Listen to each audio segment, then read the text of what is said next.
সবাইকে নমস্কার জানিয়ে বলছি, প্লিজ দয়া করে কেউ কাউন্টিং এজেন্টরা এবং প্রার্থী ক্যান্ডিডেটরা তারা ভোটিং এলাকা ছেড়ে আসবেন না। স্ট্রং রুমে যেখানে কাউন্টিং হচ্ছে, মানে সেন্টারে, সেখান ছেড়ে কেউ আসবেন না। এটা বিজেপির প্ল্যান।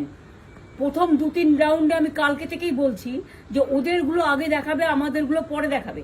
এবং অনেক জায়গায় 2-3 রাউন্ড কাউন্টিং করার পরে প্রায় 100টা জায়গায় কাউন্টিং বন্ধ করে রেখে দিয়েছে। এবং কল্যাণীতে ধরা পড়েছে 7টা মেশিন, যেখানে কোনো মিল নেই।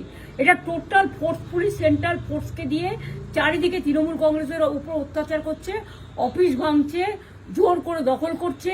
এসআইআর নামে আপনারা দেখেছেন ভোট লুট করেছে যাতে যে সিটগুলো জিততে পারে। কিন্তু এখনো এমন 70টা সিট আছে, 100টা সিট আছে যেগুলো আমরা এগিয়ে আছি, সেগুলো বলছে না। টোটালটাই মিথ্যে নিউজ খাওয়াচ্ছে। আগে ডিআইসিও এই খবরগুলো দিত, কিন্তু তাকে কালকে চেঞ্জ করে দেওয়া হয়েছে। টোটালটাই ইলেকশন কমিশন নিজের ইচ্ছে মতো খেলছে, এবং সাথে কেন্দ্রীয় বাহিনীকে নিয়ে।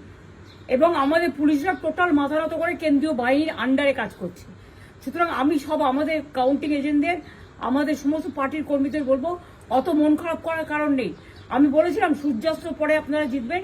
3 রাউন্ড 4 রাউন্ড কাউন্ট হলেও এটা 14 রাউন্ড থেকে 18 রাউন্ড কাউন্ট হয়, তখন আপনারা জিতবেন।